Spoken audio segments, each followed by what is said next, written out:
PLFI supremo Dinesh गोप को आज रांची के सिविल कोर्ट स्थित एनआईए की विशेष अदालत में पेश किया गया। बता दें कि एनआईए पिछले कई दिनों से रिमांड पर लेकर दिनेश गोप से पूछताछ कर रही थी। बता दें कि इससे पहले एनआईए को कोर्ट से 8 दिन, 4 दिन और 1 दिन का रिमांड मिला था और इस रिमांड अवधि में दिनेश गोप ने एनआईए के सामने कई खुलासे किए थे। आपको बता दूं कि जब एनआईए दिनेश गोप से पूछताछ कर रही थी, उसी दौरान हमें सूत्रों के हवाले से जो खबर मिली थी, जो लगातार आपके सामने हम ला रहे थे, जिसमें उसने बताया था कि किस तरह से वो देश छोड़कर कनाडा जाने की प्लानिंग में था और इस पूरी बात को उसने एनआईए के सामने उजागर किया था। उसने बताया था कि कैसे वो नेपाल में एक ढाबा का संचालन कर रहा था और वहीं रहते हुए उसने एक पासपोर्ट बनाने की योजना बनाई थी, जिसके आधार पर वो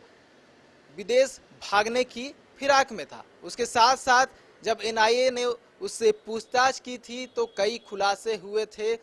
जिसमें उसने बताया था कि कैसे उसके साथ 2 बार ठगी हुई थी, जिसमें एक बार दिल्ली के एक कद्दावर नेता के मिलाने के एवज में 2 करोड़ ठगी की गई थी। उसके साथ साथ जो निवेश कुमार जो धुरुआ से गिरफ्तार किया गया था और उसने भी हथियार सप्लाई के नाम से उससे 1.5 करोड़ की ठगी की थी। और उसके बाद पूछताछ में दिनेश गोप ने यह भी बताया था कि खूंटी, गुमला और सिमडेगा के कई जो जंगल है वहां पर उसने हथियार छिपा के रखे। उसी के निशानदेही पर दिनेश गोप को इन सभी ठिकानों पर ले जाया गया था, जहां से एनआईए को कई हथियार मिले थे और उन हथियारों को भी एनआईए की विशेष अदालत में पेश किया गया था। उसके साथ साथ बता दूं कि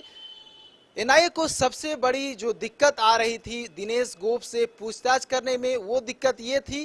कि दिनेश गोप का नाम जो पहले कई घटनाओं में आ चुका है, उसी में वो अपनी संलिप्तता स्वीकार कर रहा था। लेकिन कई ऐसे घटनाएं हुई हैं जिसको लेकर एनआईए ने उससे पूछताछ की और उसकी संलिप्तता स्वीकार करवाने की कोशिश की, लेकिन दिनेश गोप लगातार इस बात से इनकार करता रहा। आपको बता दूं कि ये भी बात सामने आई थी कि दिनेश गोप जो पैसे की उगाही करता था लेवी के माध्यम से, उस पैसे को वो राजधानी रांची के कई जो फ्लैट्स थे, जमीन थे और कई सेल कंपनियां थे, उसमें उसको भेजता था और अपनी दोनों पत्नियों के माध्यम से इन सेल कंपनियों में पैसे लगाता था। और उसके साथ साथ आपको बता दूं कि कई मामले जो हैं एनआईए उससे उजागर करवाने की लगातार कोशिश कर रही थी, लेकिन इतना दिन बीत जाने के बावजूद भी एनआईए की जो कोशिश थी वो कह सकते हैं कहीं ना कहीं जो है कामयाब होता हुआ दिख रहा था। लेकिन आज जो रिमांड अवधि पूरी हो गई है, ऐसे में कह सकते हैं कि 2 दिन और एनआईए कोर्ट से आग्रह कर सकती है और आग्रह के बाद जो है कोर्ट 2 दिन का रिमांड अवधि जो दिनेश गोप का है वो दे सकती है। उसके साथ साथ अगर एनआईए चाहे तो जेल में भी पूछताछ कर सकती है, लेकिन उसके लिए एनआईए को कोर्ट से आग्रह करना होगा और ये कोर्ट पर निर्भर करता है कि कोर्ट एनआईए को ये परमिशन दे कि वो जेल में पूछताछ कर सकते हैं या फिर नहीं कर सकते हैं। उसके साथ साथ बता दूं कि उसने पूरी बात बताई है कि कैसे वो हथियारों की सप्लाई करता था और हथियार उसे कहां से मिलता था। उसने बताया कि बिहार के नवादा जिले से उसे हथियार की सप्लाई होती थी और वो अपना गिरोह जो चलाता था वो उड़ीसा, छत्तीसगढ़ और झारखंड में था। लेकिन दिनेश गोप के पकड़े जाने के बाद उसका गिरोह कमजोर हो गया और बीते दिनों आपने कई खबरों को देखा होगा, जिसमें पीएलएफआई के कई सदस्यों को खूंटी की पुलिस ने गिरफ्तार किया था और गिरफ्तार करने के बाद कोर्ट में पेश किया गया था। तो ये कह सकते हैं झारखंड पुलिस और एनआईए की टीम पूरी तरह से